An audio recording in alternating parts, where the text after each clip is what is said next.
Tem um Brasil que é próspero, outro não muda.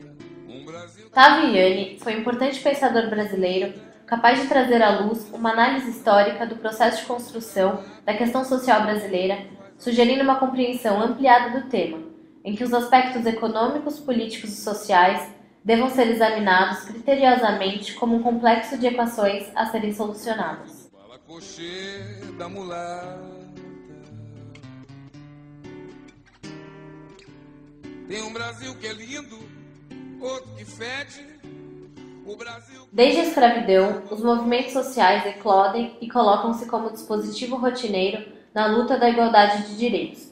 A partir da década de 20, a questão social deixa de ser encarada como um problema de polícia e passa a ser considerada um problema político. Seu mestrado, com a dissertação Cor e Mobilidade Social em Florianópolis, mostra como as relações sociais geradas pelo regime escravocrata se estendem à sociedade brasileira posterior à abolição. A argumentação revela uma estrutura social não democrática em que vários setores têm negado o acesso a relações igualitárias, prevalecendo relações pessoais marcadas de um lado pelos privilégios, de outro pela submissão, lealdade e conformismo. A ausência de paralelismo nas trocas sociais leva à configuração de uma desigualdade perversa, não só porque impede que grande parte da população tenha acesso aos bens sociais, mas também porque opera como grande reprodutora da exclusão social. Ó Pindorama, eu quero seu porto seguro, suas palmeiras, suas feiras. Utilizando-se de instrumental marxista, em seu trabalho de doutorado, Yanni passa a dar maior atenção à questão da totalidade.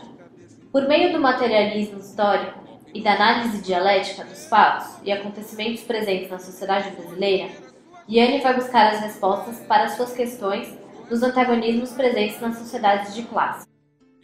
A partir dos anos 90, impactado pelas mudanças ocorridas no capitalismo central, enfrenta o tema da globalização, ao qual dedicará a maior parte de seu esforço de vida no sentido de conhecer suas teorias e desafios.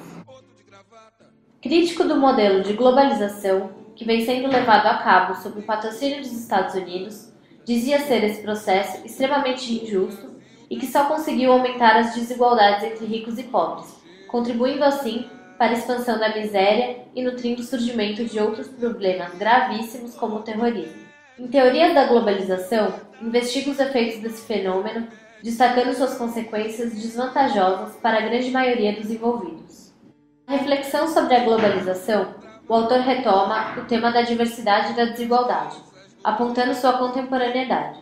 Mostra que o mundo ingressa no século XXI, debatendo-se com a questão racial, com a intolerância religiosa, com a contradição natureza-cultura, com os dilemas do lugar da mulher na sociedade, com as tensões trazidas pela desigualdade social e econômica entre os diferentes países e as classes sociais. Segundo ele, caberia às ciências sociais encontrar uma maneira de garantir a interação entre direitos e liberdade. O desafio seria encontrar um modo de organização da sociedade que permitisse aos indivíduos uma liberdade real. A sociedade global constituiu-se como uma totalidade problemática, complexa e contraditória, apresentando um cenário de desenvolvimento desigual. Yanni trabalha a desigualdade não apenas pelo ponto de vista racial, mas também do ponto de vista socioeconômico. Um exemplo dessa desigualdade está presente em um acontecimento de 2011 na cidade de São Paulo, no bairro de Higienópolis. Tudo aconteceu porque muitos moradores se posicionaram contra a construção de um metrô na Avenida Angélica, aumentando a acessibilidade ao bairro. Do cotidiano, moradores do bairro de classe média alta, Higienópolis e São Paulo, se uniram para impedir a construção de uma estação de metrô que ficaria localizada na Avenida Angélica. Mas parece que se depender da elite paulistana, o metrô não vai dar pinta na Angélica. Angélica, melhor ela checar essa pinta, porque pode ser câncer, né? Tá aí, olha, assim, depois de protestos e abaixo-assinado com 3.500 assinaturas, o governo paulista desistiu da futura estação. Vamos à opinião de alguns moradores da estação. Coronel Ademar Ruge se diz contra o metrô, porque, segundo ele, ali tem carro e isso traria transtorno. Já a senhora Guiomar Ferreira disse que nunca usaria o metrô, que só atrai o que ela chama de gente diferenciada. Que tipo de gente? Ai, meu Deus, eles vão ter acesso ao nosso bairro. Drogados e pobres para a região. E ela diz que os moradores só toparam dar entrevista, meu amor, porque eles acharam que ia pro Amaury Júnior.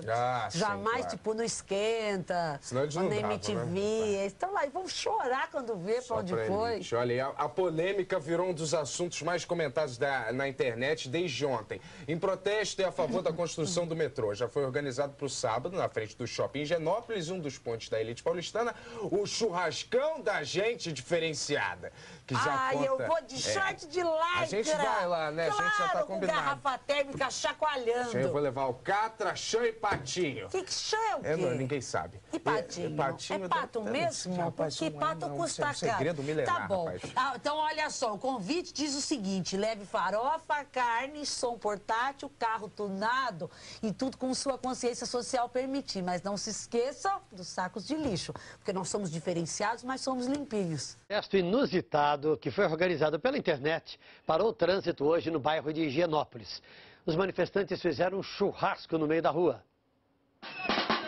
Batuque e coleta de assinaturas na Praça Vila Boim para defender a estação de metrô na Avenida Angélica. Todo mundo viaja, anda de metrô, qualquer lugar do mundo. Por que a gente não vai andar aqui na nossa cidade? Vai facilitar trânsito, vai facilitar muita coisa. Com cartazes irônicos, os manifestantes seguiram até a Avenida Higienópolis. A passagem foi bloqueada com o consenso da polícia. O protesto foi batizado de churrasco da gente diferenciada, porque uma moradora do bairro disse a um jornal que o metrô na Avenida Angélica atrairia camelôs, mendigos, gente diferenciada para a região. Gente diferenciada é a gente que anda em todas as ruas, que ocupa todos os espaços da cidade. Para fazer jus ao nome do protesto, uma churrasqueira foi instalada no meio da rua, aqui em frente ao shopping do bairro. No cardápio, linguiça, carne e até abobrinha. Uma catraca também serviu de churrasqueira. Esta moradora não critica o protesto, mas é contra a parada do metrô na Angélica. É uma obra de muitos anos, que vai gastar dinheiro e, de repente, se fosse em um bairro onde realmente está precisando de metrô, o dinheiro seria mais bem utilizado. Qualquer estação que seja, como na Europa, como nos Estados Unidos, um buraco na rua em que você desça por uma escada, eu sou a favor. Agora, estações que sejam verdadeiros monstros, eu realmente sou contra. A futura linha 6 laranja vai ligar a Vila Brasilândia à estação São Joaquim. A Associação Defenda Higienópolis disse que pediu a mudança porque a estação da Angélica ficaria muito perto da estação Mackenzie. O metrô diz que está analisando a situação, mas que a decisão é técnica. Durante o protesto, o churrasco foi oferecido a mendigos, alojados na esquina da polêmica estação. Tá uma delícia! Os meios de transporte das grandes cidades são um verdadeiro traço da globalização.